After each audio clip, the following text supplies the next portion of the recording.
Can you hear that, Barry? Not a whole lot going on in the background.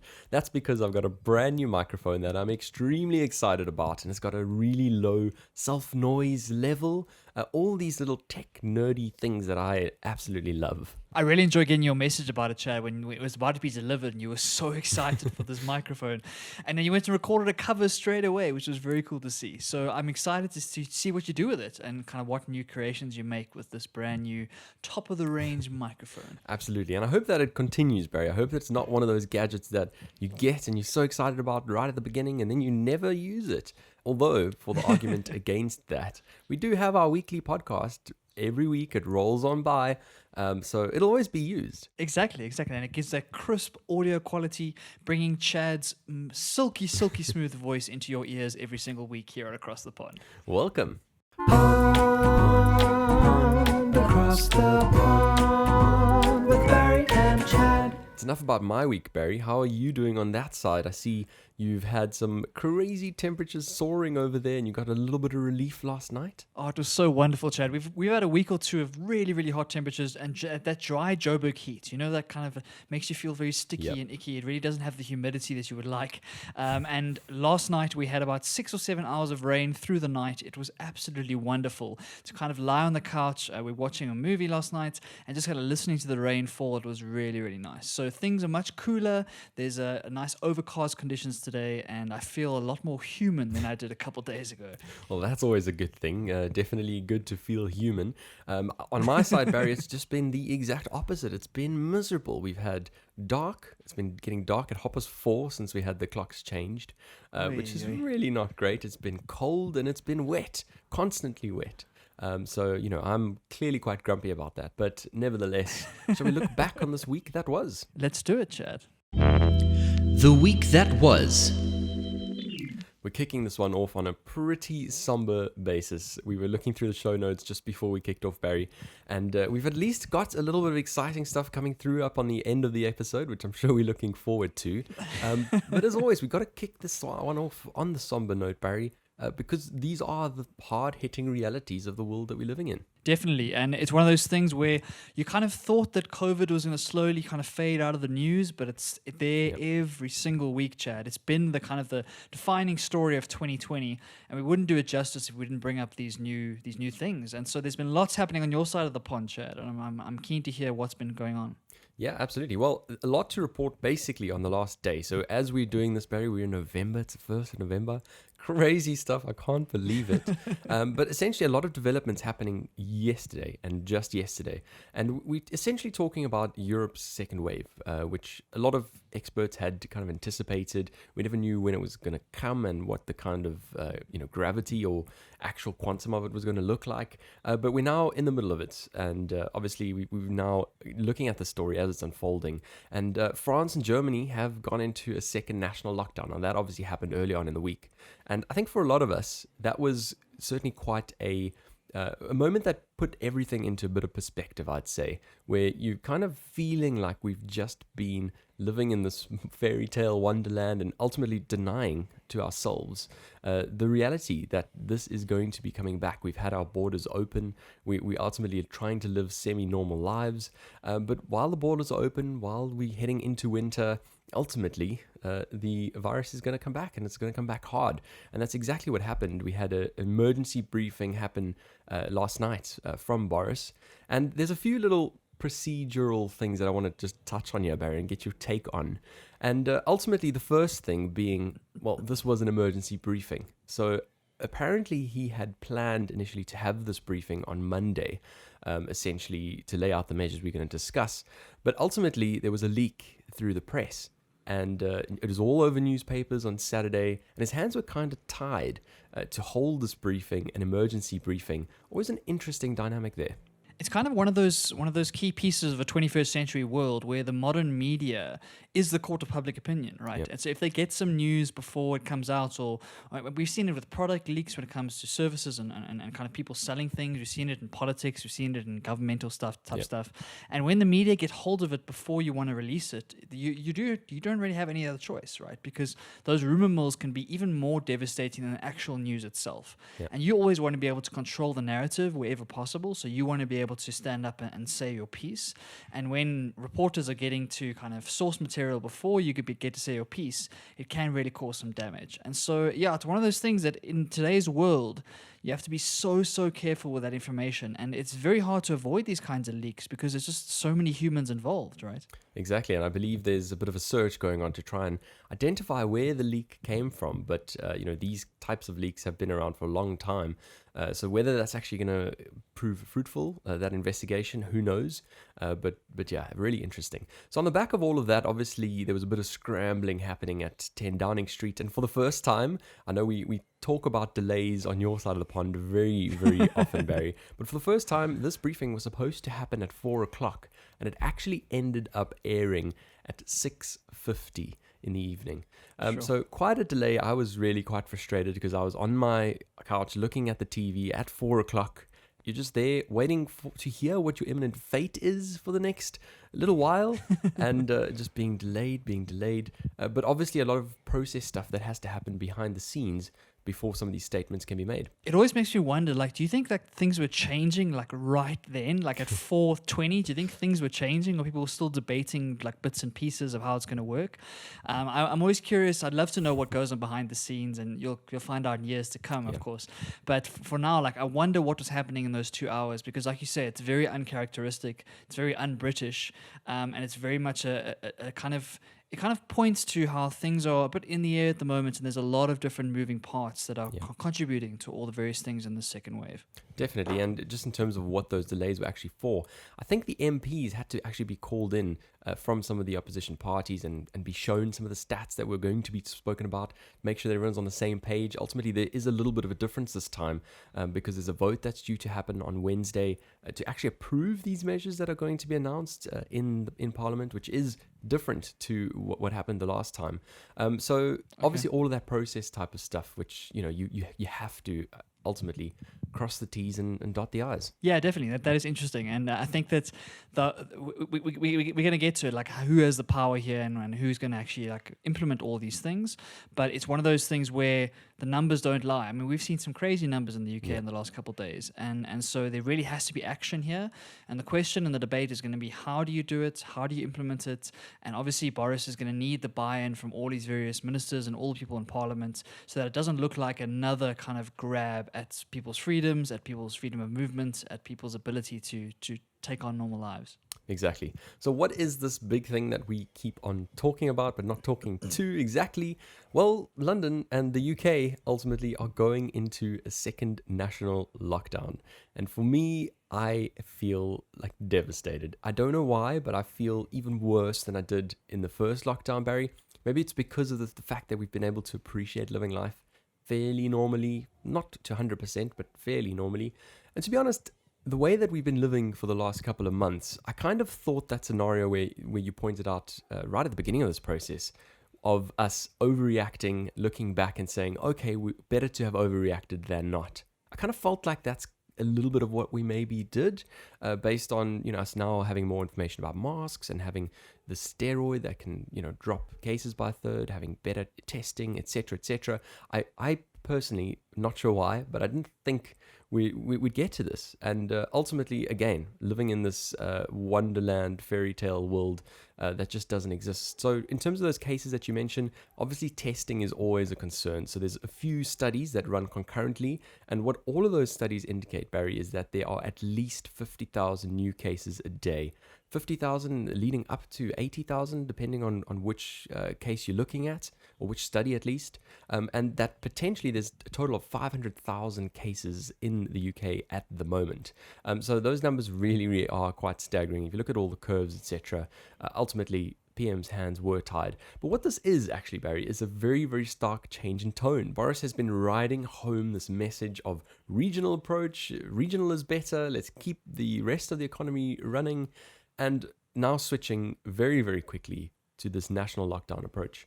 So ultimately, very big change in tone. He had been trying to ride this message home, trying to get business confidence, I guess, all of that kind of stuff happening. But ultimately, like we said, hands are maybe tied. So just in terms of the specifics, Barry, what we're actually facing here, this is going to be a 1-month lockdown, very, very similar to the first.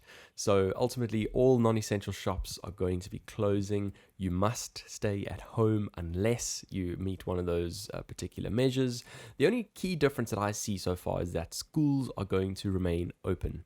And obviously, they've considered a whole lot of things when coming to that conclusion. But, a lot of people happy about that. A lot of people not happy about that. But yeah, quite a strong lockdown level. And for me, certainly not looking forward to. I'm sorry, man. It is devastating, especially when you felt like things were going in the right direction, and all of a sudden you have to take a step back now and kind of go back to where you were. I think this COVID thing is really going to be a real trial and error of all of these sorts of things, right? Every country is trying to deal with it in different ways, and like you say, the UK has had an interesting kind of path to get to this point. And I think for Europe specifically, with so much inter-European travel, it's much harder, I think, to kind of control who's coming in and out of your borders than it is for a standalone country. And I think that's maybe one of the reasons that you guys are having these measures, because of all the inter-European travel. But I think that this virus is not over, and we have to be careful of kind of letting ourselves run away with the idea that life seems to slowly get back to normal. I'm finding it on this side. It feels like things are slowly getting back to normal here, but I'm trying to remind myself that we don't have a vaccine yet. Yep. We don't have a vaccine. And without a vaccine, unfortunately, I don't think you're going to get to a stage where you can be fully in the clear and kind of put it out of your mind. I think it's always going to come down to, how do your citizens react? How do your cities move? Are people actually taking care of themselves and the people around them? And I don't think this is going to be the second wave we're going to see around the world. I think we're going to see a lot more. And I think that as this year goes on, we have to keep reminding ourselves we haven't beaten this thing yet, and that it's quite a bitter pill to swallow. But unfortunately, when people's lives are on the line, you've got to do what you got to do. Yeah, I think you're completely right. I think the travel piece of it definitely does not help. And I mean, I was guilty of getting 2 quick trips in when I was actually allowed to based on the rules at the time. But you're right, I definitely think that doesn't help. I mean, if we look at Southeast Asia, if we look at Australia and New Zealand, who are doing things really, really well, and there's hardly any cases happening that side. In some of those countries, literally not even one. The common denominator, I'd say, is definitely a strong travel policy. And, coupled with that, a very effective track and trace system, which we clearly have not been able to get a handle on yet. Obviously, we've got these wonderful apps, and they actually do work really well. The track and trace apps, where if you could keep your Bluetooth on all the time, it scans the people you coming into contact with, whether intentionally or not. And if subsequently one of them tests positive, it pings your notification to say, hey, you need to stay at home, it's time to isolate.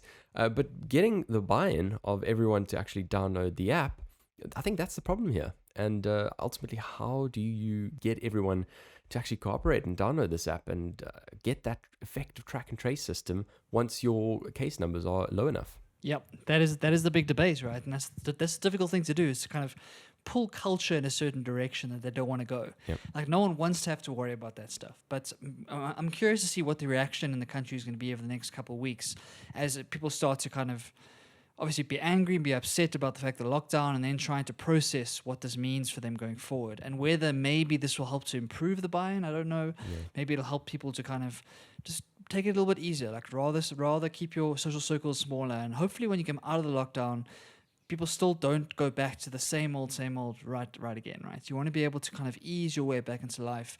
And we'll see if this lockdown actually helps. See what it does to case numbers, see what happens to your hospitals, and also to your economy, Chad. I'm wondering, like, did they put any extra money in here for people who are not going to be able to work, or any kind of economic incentives? Because again, this is another month of economic disaster. Yeah, I mean, based on just the briefing yesterday, it looks like the current furlough scheme, which was due to expire yesterday, I think, is actually now going to be extended up until the end of this lockdown, essentially, which I think runs until the 2nd of December. So the lockdown comes into effect on Thursday, and like I said, there's a vote in Commons on Wednesday, which again is an interesting change to process. But you're right. I mean, just in terms of the economy, I don't know if the furlough scheme necessarily touches all the points of relief. Ultimately, a lot of people are still paying rent. And I think under the regional approach, I might be wrong by this completely, but I think under the regional approach, a lot of companies who were kind of affected, their revenues were affected. They were not necessarily ordered to close, but ultimately, as a result of the measures, they weren't having enough people coming through the door. A lot of them were still getting kind of rent grants. And I'm not entirely sure whether that kind of stuff's going to be in force with the furlough scheme as well. So a lot of tough questions here. A lot of businesses, I think, are going to really, really struggle to even open their doors after all of this is done. It's just devastating when you actually think about it. Yeah, it really is. It really is. 2020 just keeps hitting us across the face. Eh?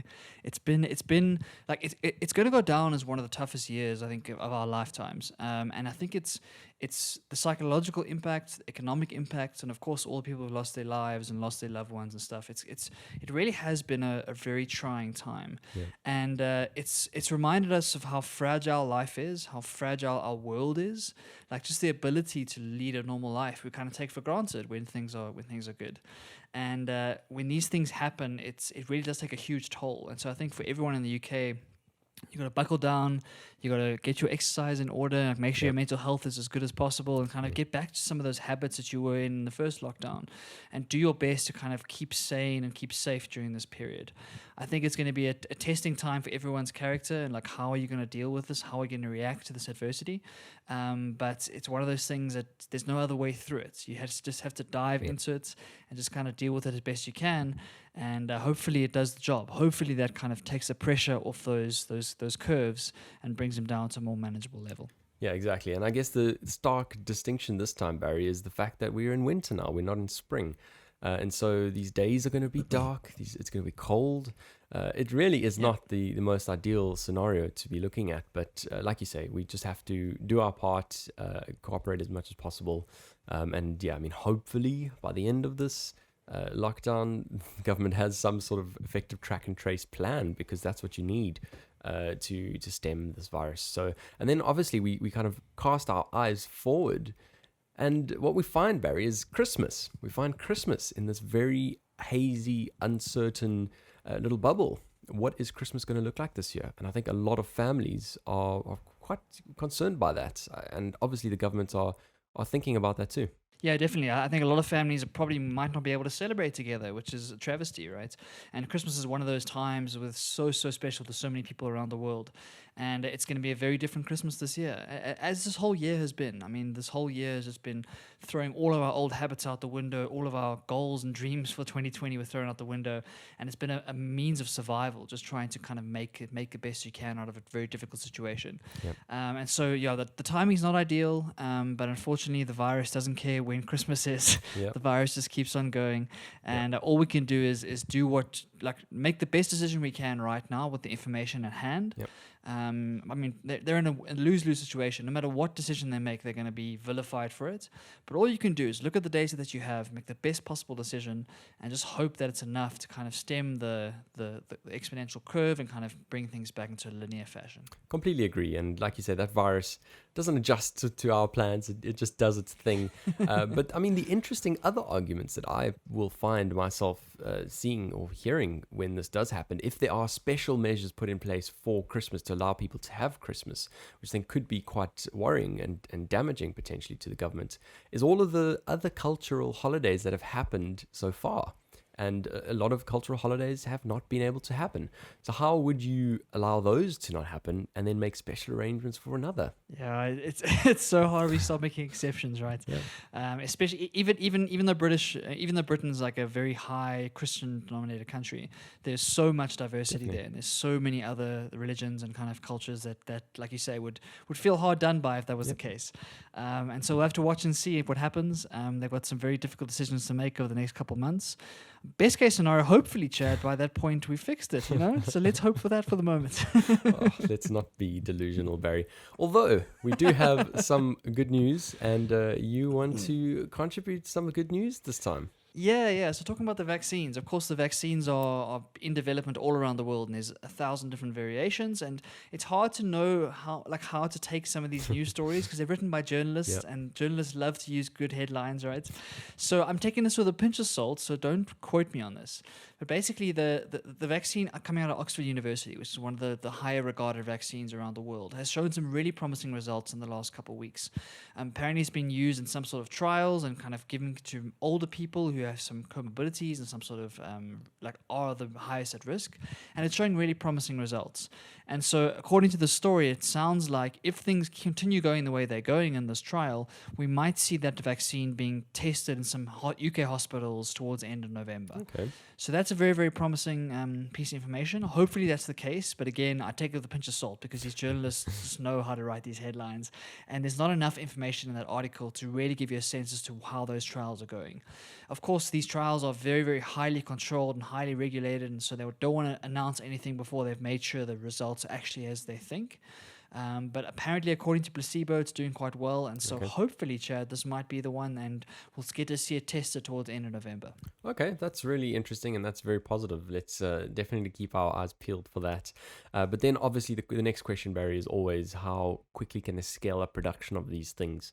So, yeah, really interesting. I think Oxford University has certainly come up with some pretty good things during this crisis. I mean, including that steroid confirmation that has, at least helped the fatality of people who are on ventilators. So that's really positive news, and hopefully that's going to be a big help.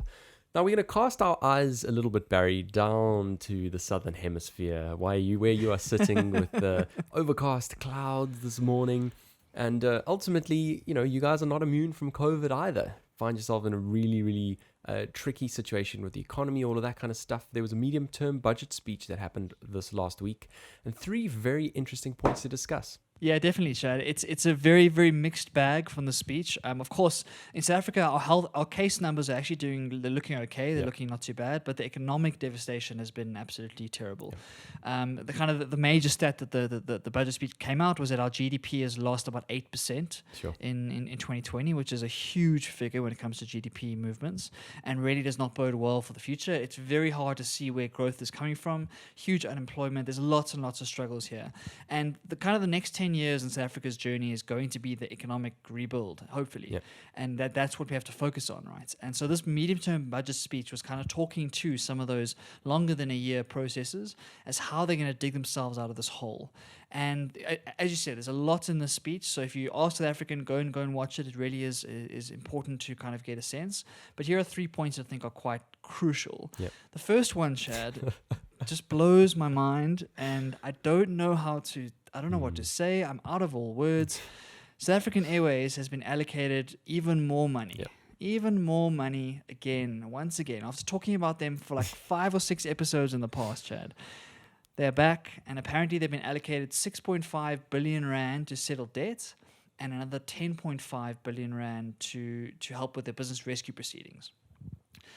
It's caused huge controversy here. There's been widespread criticism of this. It seems again to be throwing bad money after bad money after bad money to this airline that just can't keep alive in a time where it's barely flying, in a time where the COVID has kind of destroyed travel altogether. And so SAA at the moment are kind of only doing expatriation flights. They don't really have a lot of the routes around the world. They're not really in operation, and yet they're throwing more and more money at it.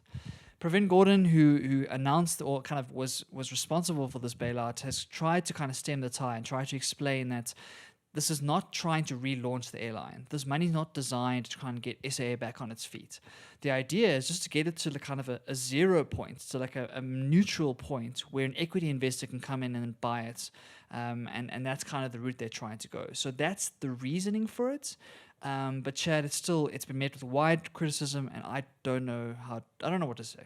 It's just crazy, especially when you listen to the thinking of how they got this 10.5 billion together, and what they've ultimately done is not gone out to borrow more money. They've essentially made cuts in other sections of the budget, other sections which are important, Barry. They've taken money from policing and getting your crime under control, which is a big thing in South Africa, education, all of that kind of stuff. cuts on those fronts, like you say, to rescue this airline, or not even rescue this airline, just to throw money at it, where, in a business rescue process, ultimately there's a lot of protection for companies that are insolvent, where ultimately, a lot of creditors are not going to get their full percentage returns. They're going to get a cent in the rand. But the government's taking a different approach here, where there is protection ultimately for the company, which is SAA, and ultimately those creditors who took on risk, as in any other commercial arrangement. Ultimately, that's just how it works. Whereas in this case, the government are saying, well, actually, let's try and minimize the losses for creditors, which is interesting. Obviously, I don't know all of the creditors. Potentially government themselves are one. It's an interesting state of play. Yeah, definitely. I don't think any of us know what the actual details are. That's what makes it so difficult to talk about. Is because, I'm in finance, and I still don't understand exactly how business rescue should work. I still can't get a grasp as to what are the different incentives you're playing with, and what are the levers you can pull, and how do you do a process like this. And so it's easy to look at a big number like that and kind of think it's completely ridiculous. I'd like to hope there's some logic somewhere.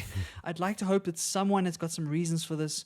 But from a PR perspective and from the outsider's view, like the person on the street, when they see this and the country is in turmoil, and they see this amount of taxpayer money being spent on this airline, it just doesn't come across well. And it really does make people upset, especially those people who are losing their jobs and have lost all sorts of things during this economic process. We've had lots talking about the corruption and all the money that's been borrowed to kind of help people. And then you're just reallocating budget again to this airline. And so, I'm a little bit frustrated I'm very frustrated by this. And I don't actually know what the route forward is. I don't know how SAA is going to be bought by somebody. I don't know what kind of equity investors looking for this sort of investment, because I think it's a bit of a mess at the moment. Yeah, the plans there are really so hard to understand, Barry. Like we're trying to make logic of that which currently has none, and that is a very tricky proposition indeed. So we'll keep our eyes peeled again, as always. Now the next thing, Barry, I couldn't believe my ears when I was hearing this. Obviously, a large portion of your budget goes to paying off interest, and when listening to the debt to GDP forecast of the next couple of years, that's scary. Yeah, definitely, Chad. I think it's not news to us. I mean, our debt numbers have been horrible for a long time now, but they keep getting higher, and COVID's been a whole other thing because we have to borrow so much money to try and help keep the economy alive. So our debt to GDP ratio is up to 95%, Chad. And so what that means is that the amount of debt that you have on the books is 95% of the total amount of money being produced in the country, which means that there is zero room for growth. Like if you read some of the experts from the World Bank, they kind of say that 77% is probably like the max to get to a point, and anything above that, it starts to really hamper your growth long term. And so 95 is obviously way above that. And it's a serious concern. It really is a hole that's very, very difficult to dig out of. If anyone's ever been in debt, you know how difficult it is once you're in that hole to kind of claw your way out and try and find a way out. It's very, very challenging. And when we see an economy that's lost 8% in this last year, and it's looking very hard to see where the growth is going to come from to get back to where we were, that debt number is very scary. And so it's one of those things where that has to be the main priority, and I think it's one of the main things that the finance ministry are trying to do. Yep. And in the third point, one of the ways they're trying to do this is trying to tackle some of the costs in the budget and trying to bring those down. And so moving on to the public wage bill, which is kind of the very controversial piece, Tito Mboweni, the finance minister, announced that he's putting a proposal forward to have wages for public workers frozen for 3 years. Okay. So no increases for 3 years to try and bring that wage bill under control. There's been a lot of talk over the last couple of years as the public service is very bloated. There's lots and lots of, obviously they try to employ as many people as they can, but the efficiencies aren't there and they aren't getting the same sort of like effect and ROI on those investments as they should. And also the fact that the South African tax base is so small. Out of the 52 billion people, like only a very small percentage are actually paying any tax at all. And that's because of the economic situation of the country, of course. And so it's hard to see where the extra revenue is going to come from. If you don't have growth, if you don't have a good tax-paying base, how are you going to get out of that debt in the first place? And how are you going to get that to a more manageable level? I certainly wouldn't want to be in Tito's shoes right now. That is a job and a half. Yeah, exactly. And just like you said, I don't think there, realistically is any good prospect of collecting extra revenue from taxes, like you say, because of everyone's situation at the moment. If you're telling the wealthy that they need to be taxed even more, where at the moment the taxes are pretty high, and we've just seen those immigration rates soar over the last couple of years. Ultimately, that's one very good way of making people leave again and find cheaper tax places to live. Ultimately, the only realistic way looks to currently be is to drop the money that gets spent on corruption and, like you say, drop the money on that bloated wage bill. And it seems like freezing it for the next 3 years, yes, that's going to avoid an inflationary increase, all of that stuff, but that doesn't address the fact that at the moment that wage bill is bloated and could be cut a heck of a lot. Like you said, there's a lot of inefficiency in there. The kind of market value for some of the wages that are going out just doesn't meet what's happening in private practice as well. And also, when we look at COVID and the current crisis, people in the public sector have taken no pay cuts at all. Whereas in the private sector, you just hear story and story of pay cuts in this crisis.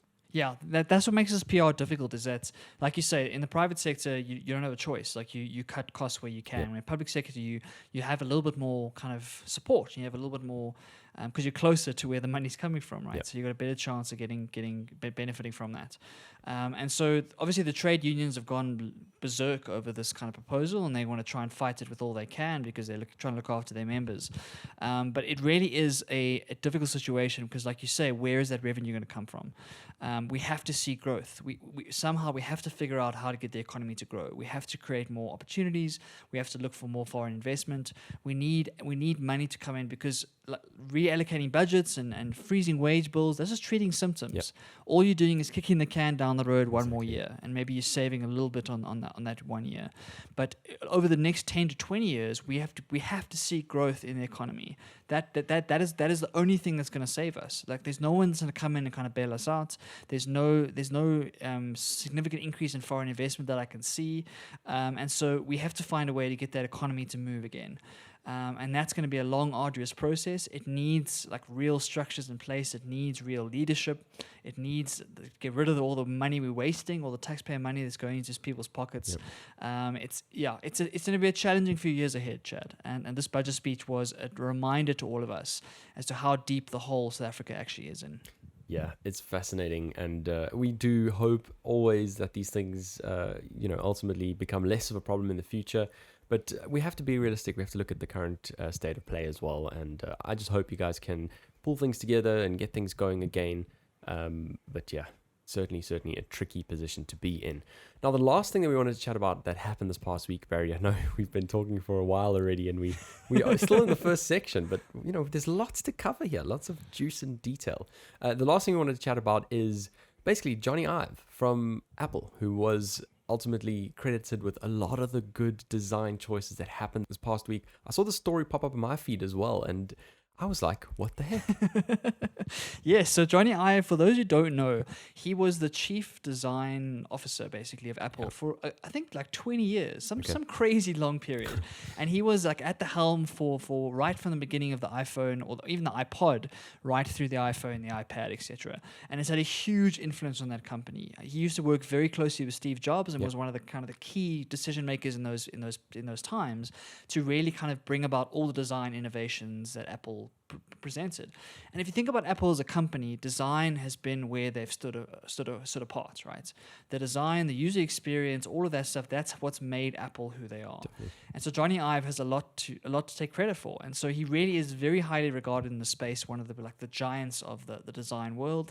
And he left Apple last year and started his own design firm to kind of take on some more projects and kind of ease out of the crazy Apple lifestyle. And his very first project is with another behemoth, Chad, is the company Airbnb. So Airbnb, of course, they've struggled in COVID, of course, because of no one's been able to move or travel, but they've got this huge amount of inventory around the world. People will rent places or couches or rooms or even experiences, lots of new products that Airbnb are coming out on. And they are trying to figure out how do they pivot into this post-COVID world? How do they try and figure out where their next future is?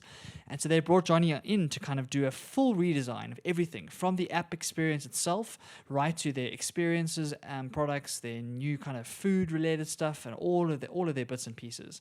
And so I'm quite excited to see what Jony's going to bring to Airbnb. I mean, Airbnb is a very millennial-focused brand, and so I'm excited to see what he's going to do with it. Yeah, I'm also excited as well, Barry. But the what the heck part of my reaction is just I just don't see how this fits. Like we said, he's come up with some of the great designs that we've seen coming out of Apple, actual physical products as far as I know, and on the software side.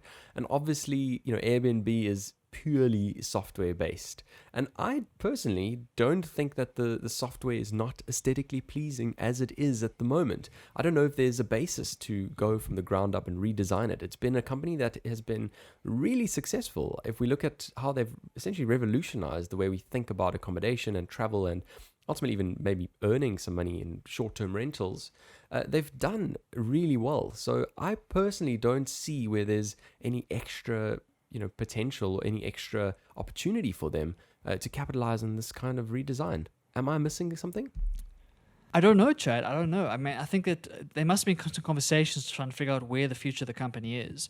I think what's interesting about Airbnb is that even though we know them as this kind of rental and very much accommodation based, they're making some really big steps in other product categories, right? So looking at the experiences, looking at their travel and their tourism stuff, they are expanding very quickly into lots of different things. I was actually lucky enough when I was in San Francisco last year, I got to visit the Airbnb headquarters because I had a friend who was working there. So I went through kind of a tour and kind of saw the space and was very inspired and impressed by what they've built there. And the sense that I got was that they are looking way bigger than just accommodation. And so my gut feel is that they've got some products in the waiting room that they haven't announced yet, or they haven't kind of shown to the market yet. And I'm guessing that's what Jony is helping with, trying to make sure the design is world class. Right. I think when it comes to design as well, it's very much an art, right? It's not as much of a science as we'd like to think. Obviously, there's science when it comes to designing like engineering type products and trying to figure out how it all works. But when it comes to the aesthetic, when it comes to user experience, it's very much like an art. And so what I would say is that I think Jony has the skills to be able to transfer to anything, basically, and kind of apply his philosophy and the way he thinks about how to design products, regardless of what it is, whether it's virtual, whether it's in person, whether it's an actual physical thing. And so, it's almost like two titans of industries kind of coming together. And I think there must be some cool stuff there. Otherwise, he wouldn't have taken the role. He wouldn't have taken the job. And so we'll have to wait and see what Airbnb comes up with in the next couple of months. Very, very exciting. Yeah, I mean, I've definitely been looking at the experiences and how those have kind of scaled up over the last couple of years. And actually, while we were in Italy a few months ago, Barry, gosh, I don't even know how long ago that was, we did do an experience. We did a pasta making course where you go with a local who lives there and, has got this recipe that's been passed down for generations, and learn how to actually make gnocchi and some of the desserts and stuff. And those types of experiences really, really do have a way of altering your perception and completely your experience of going away on holiday, being in a foreign place. Yeah, definitely. And I think and also the revenue margins on that are so much higher, right? If you're able to do those kind of experiences, like they are one of a kind type things, and they're very intimate, and they're very kind of based off the locals in those cities. Yep. And so that is how you build that marketplace. It gives Airbnb a moat that really can help them compete against anyone who's trying to compete with them. Like that's what hotels can't really do. That hotels, you've got like brochures at the front desk, and it's very much it's not a very intimate kind of feeling because it's much more professional. Whereas in Airbnb, like you say, you can meet some really incredible locals and have really, really special experiences you wouldn't have been able to do otherwise. And so I think Airbnb are trying to use their brand and their scale to do more of those sorts of interesting things. And that's where I think their revenue is going to come from more in the future, because of course regulators are trying to clamp down, they're trying to tax them, they're trying to make sure that they're paying the same sort of levies as hotels are. And so my guess is that their margins are being squeezed on accommodation, but what they can try and increase their margins on are other kind of value-adding products, which will be quite exciting. Really exciting stuff. Talking about stuff, let's move on to some stuff we found interesting. Stuff I found interesting. Chad, last week we chatted about PayPal getting into the crypto Yes, space. we did. And I don't know if this is related, but we saw a pretty crazy thing happen this past week that I thought was fascinating. So we all know that the Bitcoin ledger is completely public, right? So you can see every transaction on there. There's a record of every single one. And when it comes to Bitcoin, that's kind of the key differentiator. Like that's the whole point, is to be able to verify if transactions are legit because it's all on a public ledger. And so you can see every single transaction. And so when a crazy transaction happens, the whole crypto community goes berserk, and it becomes becomes a meme almost. It's like, who was it? What was the transaction about? Etc. Etc. We saw a transaction this week, Chad, for $1.1 billion with a B, not with the M, with a B. $1.1 billion was transferred from one Bitcoin account to another. And it's a terrifying number. It really is a terrifying number. But what makes it scary and what makes it revolutionary and really, really weird is the transaction costs for sending that $1.1 billion. Now, if you were to try and send $1 billion through any other platform, you would incur crazy costs because the infrastructure needed to kind of move between those bank accounts is significant. On Bitcoin, Chad, that $1.1 billion transaction cost that person $3.64. That's just insane. What the heck is that transaction? What is it representing? Who is shifting $1 billion from one side of the earth to the other? That's just incredible. And yeah, you're completely right. I mean, in terms of transaction fees, assuming that is crossing borders, we're talking about foreign exchange fees and all of that type of stuff. It just is unfathomable. $4 for $1 billion is insane. That's just crazy. I don't know what else to say. It talks to that idea that money is not physical anymore. We're well past that point where money is a physical thing. It very much now is a piece of information. It's a data point. It's a number in a spreadsheet, if you think about it like that. And so there really shouldn't be high costs for money being transferred because it just is like an email. It's like a exchange of information. And that's what the vision of cryptocurrency is that being able to send money is as easy as sending a text message or an email. And so that is kind of what it points to. Like you say, for $1 billion to go across a border or to go kind of from different accounts and regulators can't touch it, no one can get their hands on it, no one can tax it necessarily. It really is a terrifying new world. And if this has become the norm, it's going to open up a whole new can of worms because how many businesses out there make their money by transferring money? Right? Yeah. Like this past week, I did some work for a client and got paid via PayPal and was flabbergasted to see how much of my money PayPal took for that transaction. And I was comparing it to this just because it happened in the same week. And I completely lost my mind because this could change everything in a sense. And there's a huge industry around the world designed around payments and remittances and kind of moving money across borders, moving money between accounts. And they make a lot of money on it because they charge these crazy commissions, these crazy markups because of this old infrastructure, this old kind of legacy stuff. And so the future of crypto is super exciting and there's a lot going on. And every single week there seems to be more and more stuff. And this transaction is just one of those blue whales that's just kind of, you can't ignore. You have to look at it, right? Yeah, gosh. And yeah, just looking at the little payment summary that you've attached here, Barry, I've never seen any of these type of Bitcoin payment summaries before. So it's a lot of kind of fuzzled up characters. Obviously, those are referring to the wallets, I'm guessing. But it looks like it was split between two wallets. So do you think that is one person who has two wallets and wants to, I don't know, get paid in that kind of way? Or do you think this transaction happened to, two different individuals? I've no idea, Chad. I could speculate, but I don't have any information here. I think I can't. I struggle to think of $1 billion transaction that someone would make. Yeah. So I think it's more likely that they've got multiple accounts and they're just kind of spreading their money. So if one gets hacked, they can't get into the others. Maybe. But it's one of those things where no one knows. I mean, you can trace what that wallet has done over time, but there's no way to tie it to a person or tie it to a country or any of that stuff. And that's the beauty of crypto itself. All you get is like you said, those long alphanumerics, which would represent that particular Bitcoin wallet. And that's all you get. And you get to see that for that $3.64, for that $3 basically, you were able to send $1 billion anywhere you want in the world. Just insane. All right, some other things that we found interesting this week, Barry. I came across a trailer on Twitter that is just epic. If you've ever seen an epic trailer before, which is relevant and obviously very doomsday-ish, but just epic. And ultimately, I cannot wait until it's released so I can actually watch the movie. But yeah, it's a Michael Bay trailer, a movie called Songbird.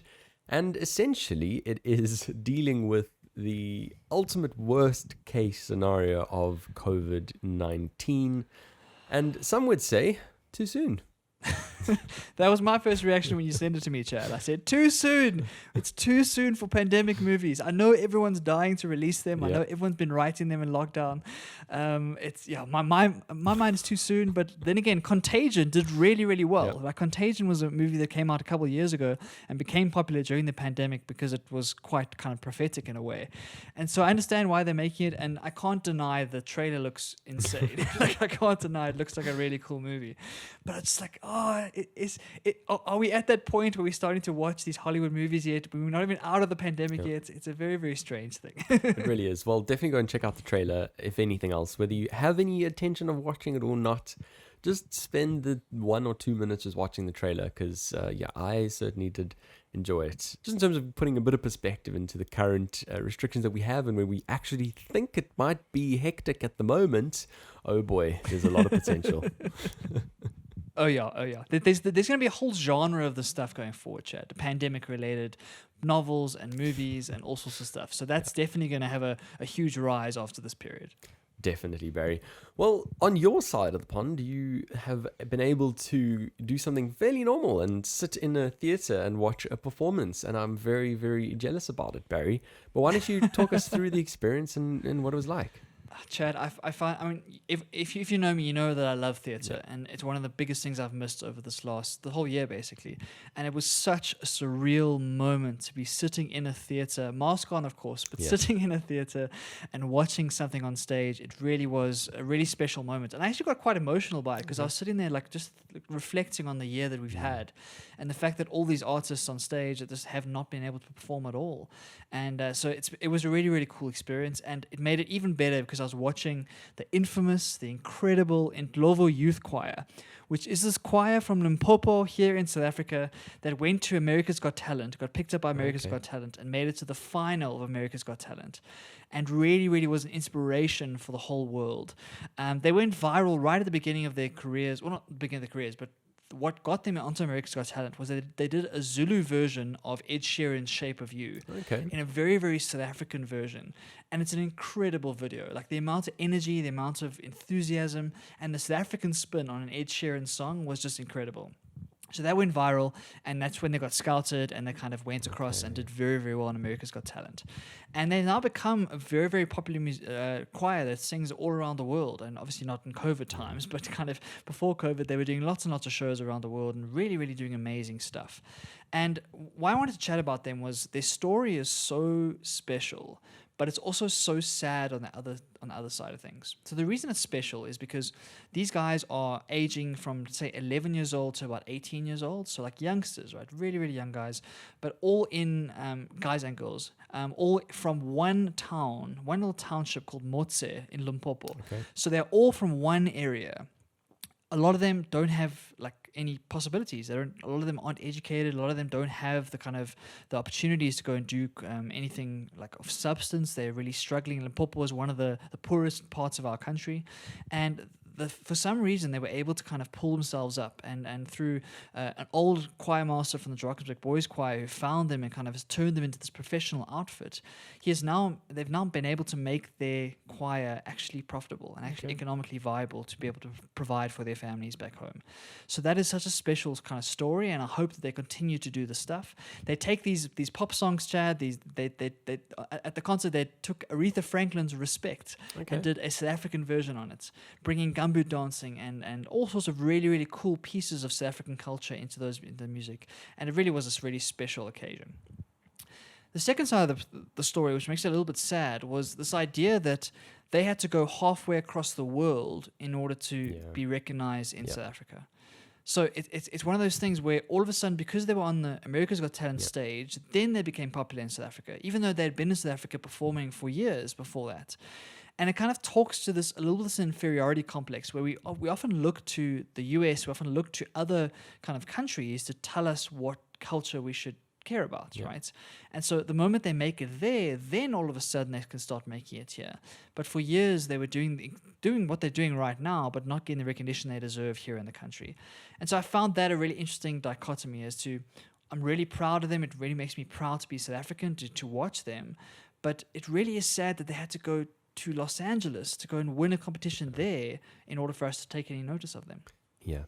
Well, it really is just a great story, Barry. I mean, overarching, great story. They've risen up from nothing and ultimately are now a worldwide outfit, which is very inspiring.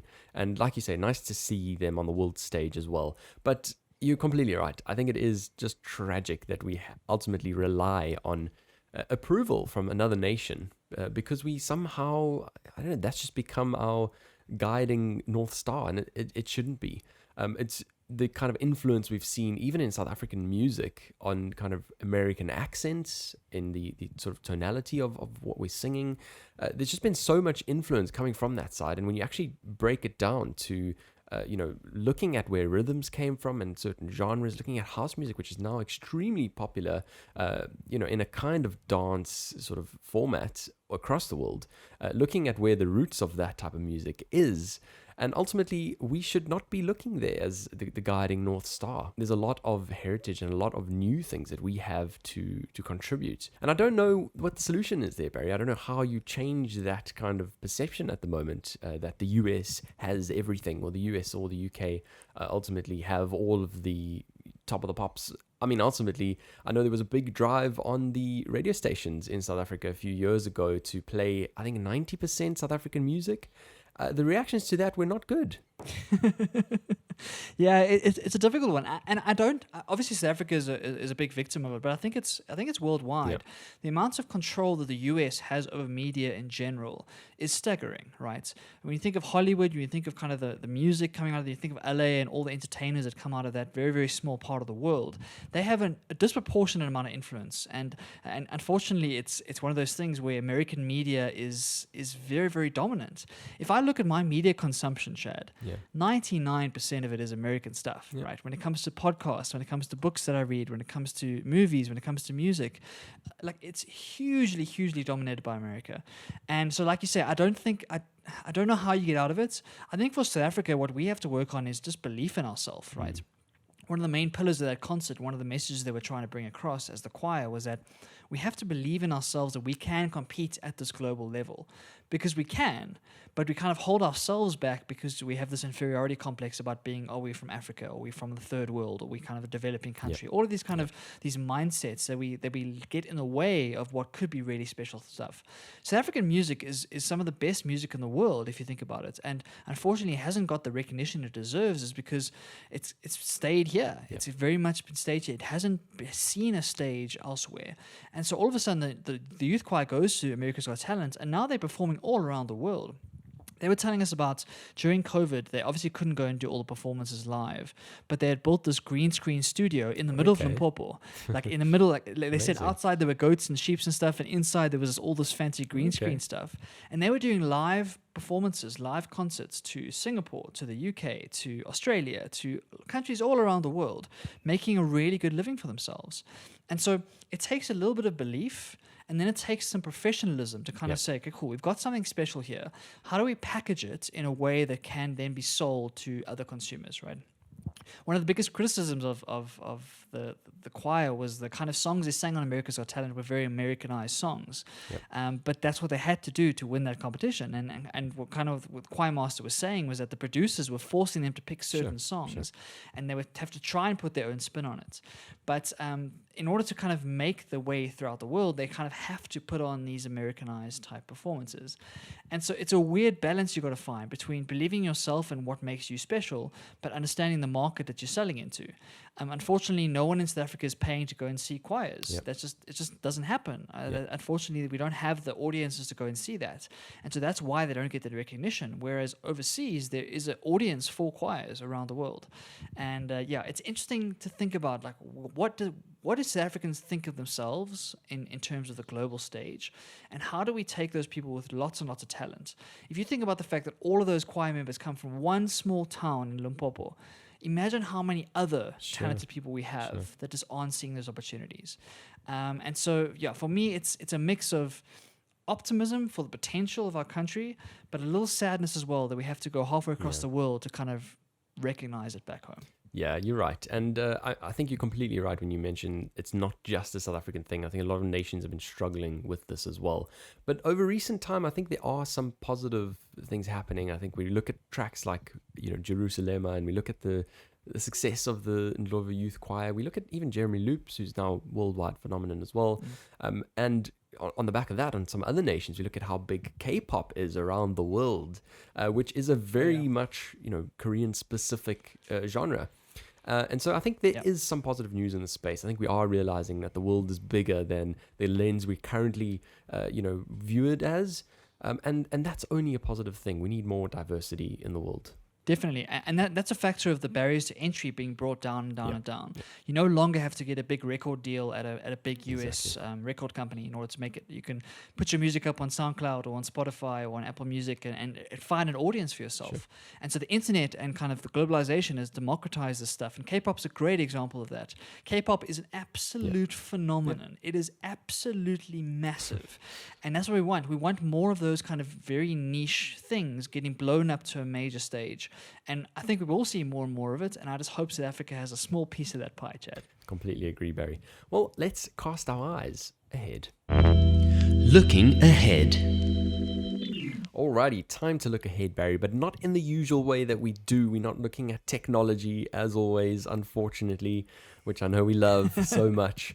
But we're looking ahead at our life on this planet that we are living on, this wonderful planet that is Earth, and essentially looking at the sustainability of that life. We've been introspecting a heck of a lot more than any previous generation before us. I suppose we have a lot more data available. We kind of now know the effect of the things that we are doing on the planet. And so we are talking a lot more about it. We're becoming a lot more conscious of this discussion. And ultimately, in this vein, there's been a documentary that's been released on Netflix, I think 2 or 3 weeks ago, by the absolute authority that is David Attenborough. The smooth, silky voice that we like to watch when we're talking about nature documentaries. He's had a remarkable life, Barry. I know you said you've been really keen to get stuck into this one as well. Yeah, definitely. I need to watch it. I'm a huge David Attenborough fan. Like you say, he's a preeminent expert in this field. And whenever he has something to say, I really want to find out. So I'm keen to hear your thoughts, Chad, and kind of tee it up for me. Let me know what it's all about, because I'm very keen to figure it out. Well, firstly, you have to watch it. If anyone here has a Netflix subscription and you haven't seen it yet, I don't know what you're doing with your time. You have to go and watch it, because ultimately what it is David Attenborough's witness statement. That's how he's phrased it. It's his witness statement. If you think about it, Barry, he has lived in the perfect era. The year that he was born and his current age at the age of 93, he has seen a heck of a lot. And some of it, to be honest, for me, I thought happened way before he was born. Ultimately, when you talk about history, and if you haven't, I suppose, throughout your life put a lot of effort into understanding what happened when, sometimes you have a bit of a blurred perception of what's happened and where it sits into the timeline of this life that we live. But ultimately, it's his witness statement. We know he's had an incredible life. He's traveled the world. He's seen all sorts of weird and wonderful creatures that we didn't even know existed, kind of thing. I certainly didn't. And he's really just casted this lens to a lot of people who live in cities and don't escape much to what is out there, what is out in the wild, what does this beautiful world have to offer us. And so, with that experience and with those credentials behind him, I think he's perfectly placed, Barry, to put out this witness statement that ultimately is his observations on what is happening, what are we doing wrong, what's the scale of the problem we're facing, and what can we do. So first and foremost, as a person who loves good storytelling, and obviously you, Barry, really love good storytelling, and I've been trying to get better at telling good stories myself. So I'm hyper focused on Barry, and so obviously when I was watching this, took more notice than I think I would usually. But they've really got the storytelling down in this documentary, starting at the scenes of an abandoned property in Ukraine where Chernobyl happened, one of humankind's biggest mistakes. Ultimately, starting over there and letting this narrative unfold of his experiences, his observations throughout his life. And obviously, as all good stories do, wrapping it up over there as well. And, showing you, I guess, what happens with nature when humans don't exist. And what happens? Well, nature just continues. I had no idea, Barry, but if you look at what the scenes of Chernobyl look like right now, there's all these abandoned buildings because people haven't lived there, since it happened. But ultimately, there are trees that are growing in the middle of nowhere. There's horses and, all nature has returned. So that is just magnificent. But anyway, what are my key observations of watching this documentary? Well, ultimately, it's not just a doomsday documentary, Barry. There are some very, very good solutions. I think he does very well at putting into perspective our current situation and the mistakes that we are currently making, and by drawing a parallel to something like Chernobyl, which was a mistake. Ultimately, to say that, hey, there are some things we can do right now. It's not too late. But if we don't, this is what the world is going to look like. And obviously, this has been a discussion that has been picking up in intensity and focus. And I honestly think there's going to be a lot of buy-in as a result of this. So what are his solutions ultimately? Well, ultimately, to switch to renewable energy. There is no reason we cannot be relying 100% on renewable energy. Now, I know the infrastructure spend is not cheap, but ultimately, once you've got those solar panels in there, you've got the wind farms, you've got the hydroelectric plants, they're there, Barry, and they're there for future generations to use. Ultimately, that's the only way that we kind of use this renewable energy to keep us going. There's no reason why we can't. And the point that he makes is, why on earth are we letting our pension funds, and why are we investing in companies that generate oil and gas and coal and all of that kind of stuff? We ultimately have a decision here, and we can make that choice.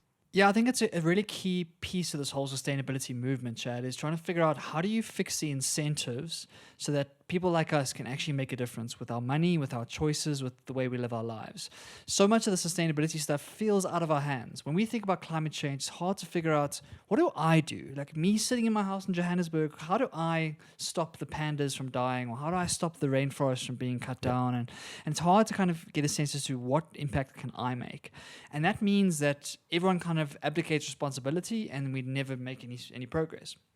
And so pensions is a great idea, just like a small little piece to kind of make sure that the money we're investing, the money we're spending, are we doing it in ways that we can have a conscience about, right? Can we really be intentional about how we do that?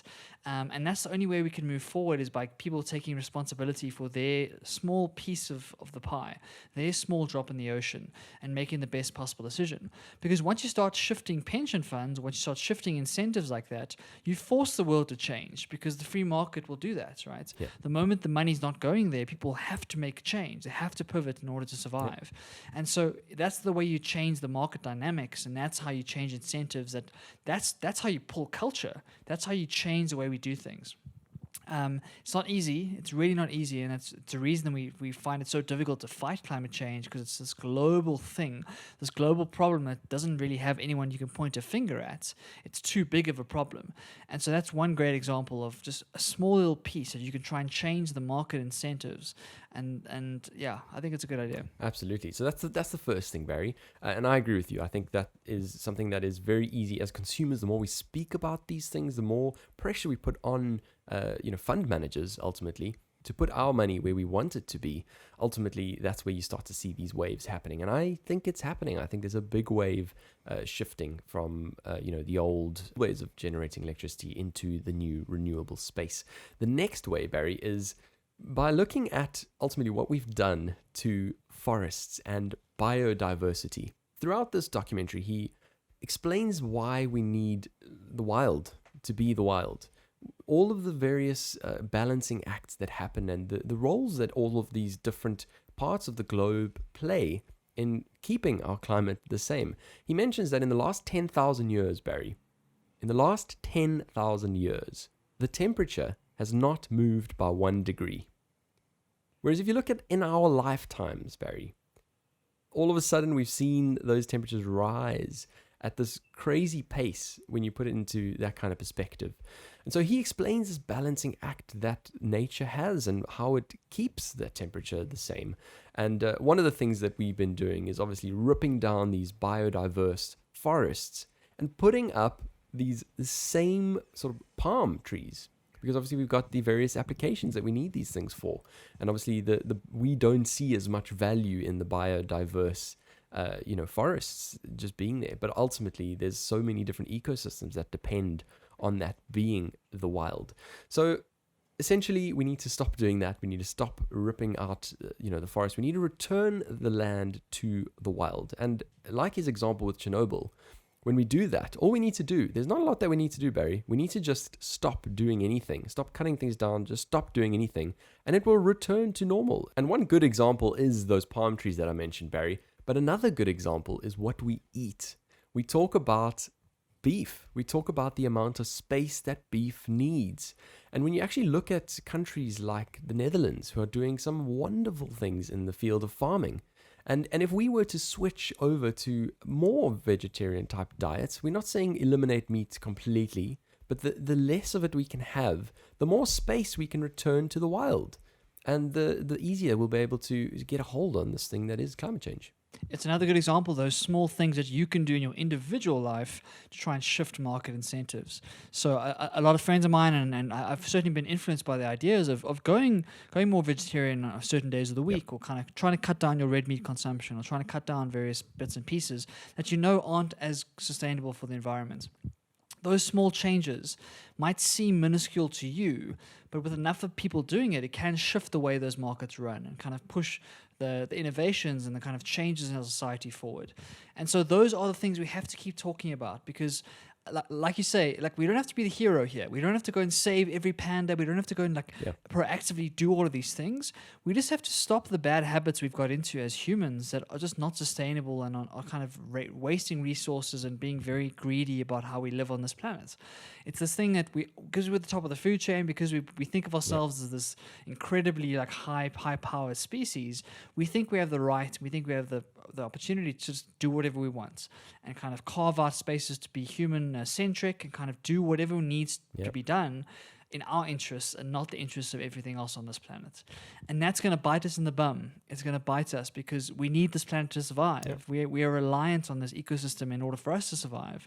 And so it's in our best interest, it's in the best interest of the planet, it's in the best interest of the animals that share this planet with us, that we find ways to be more sustainable and to think more carefully about what we do on this planet. What do we do with our waste? How do we pay for things? How do we farm? How do we eat? All these questions are very important to consider. And I see progress, I see more conversations, but it needs to happen faster. It really does. Yeah, it really does. And just to talk to that, Barry, I was just like you. I think when we look at what we can do as individuals, I think we focus a heck of a lot on the lights on inside our houses, and we focus a lot on air travel and all of these kinds of things. And those are important. I'm not saying they're not. But what I did like is that his solutions were none of those things. His solutions were, well, where are we getting our energy from? Not how much we're using, where are we getting it from? And can we switch that to a renewable source? Well, yes, we can. So why the heck have we not done it? Then we look at like I said, things like our diet. There's no reason why we need to eat meat in every single meal. Now, I myself, I love meat. Coming from South African culture, it's big. We love getting behind the braai and getting some meat going there. And that's cool. But could we switch it? Well, yeah, we definitely could. We could explore some of the other options. And when you do think about how efficient you could be in constructing these kind of agriculture spaces, which don't take as much space as cattle roaming on fields, ultimately there's a lot of easy wins there. And so I really do just like that his witness statement ends with some very, very easy things that we can all implement and ultimately rescue the planet, because at the moment it's not in a good place. Definitely, it's now or never, right? It's like our generation has to be the one that starts this change. I think that like there's lots more conversations. I think that the millennial generation is much more aware of these sorts of things, but we have the responsibility to kind of look after this planet and give it in a decent enough state to the generations that come after us. And we're in a point in time where technology is increasing to a point where we have the opportunity to make changes. Like renewable energy wasn't around 50 years ago, 100 years ago, but now it's possible and it's cost effective and it's scalable. And so I think we have to be making these difficult decisions that are more longer term focused than just kind of the profits for the next quarter or the profits for the next financial year. And those are the conversations we need to have. Those are the things that need to be discussed in politics, in governments, in kind of the way we run our societies, but also in individual circumstances with your friends. Like when you go out for a meal, can you talk about these things? Or with your family, the way you live your life, can you do your part wherever possible to be as sustainable as you can? Because that's the only way that as a group, as a kind of a society, as a complete species, we're going to be able to shift the tide. And I'm optimistic we can do it, but we all need to kind of pick up that burden and run with it. We can't wait for some sort of savior to come and figure it out. Like we can't wait for that. We have to do what we can in the moment and make the next best decision as good as we can. Completely agree. And if you are living in the UK, the one great thing that we have here is the option to choose our energy providers. And every single energy provider that I've seen of late has got a renewable option. So you can yourself do something so easy to switch your policy over to the renewable option. Sometimes it's the same price, sometimes it's a little bit more expensive, but that's something that you can make a massive difference by just reducing the demand for sort of the old way of generating power and the ways that we know are not good for the planet. So anyway, a lot of things to think about there. I definitely recommend you go and watch it because I rambled on and I don't think I got the message across as well as he did. So definitely do go and watch it. But Barry, that as always brings us to the end of another jam-packed episode. Yeah, and lots of tough topics this week, Chad. Lots and lots of difficult topics, a little bit of a somber mood here across the pond. But it's important stuff. And unfortunately, sometimes this kind of just dominates the conversation. But I hope you found something of value in this. We really love doing this. We're coming up on 1 year next week, Chad, which is very, very exciting. So we've got a very nice recap show planned for next week. So lots and lots of laughs and good times next week. But for this one, I'm glad we touched these topics, and I think they're important, Chad. I completely agree with you. As always, please do follow us on all social media platforms. We are on Twitter at @across_podcast, Instagram at @acrossthepondcast, and Facebook Across the Pond Podcast. Also, if you would like to feature in our show and ask us a question or just talk about things that are on your mind, send us a voice note. There's a link in any podcast platform that you're listening to. Just click it over there. It'll direct you to your browser and you can record and talk straight into our ears. That's all for today. We'll see you next week. Across the pond with Barry and Chad. Barry. I haven't done anything, Chad. I haven't done anything. Change in tone. Barry.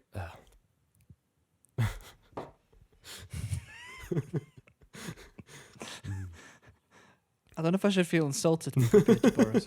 Sorry, man. And ultimately, the government's looking at this and helping. What am I doing? Sorry.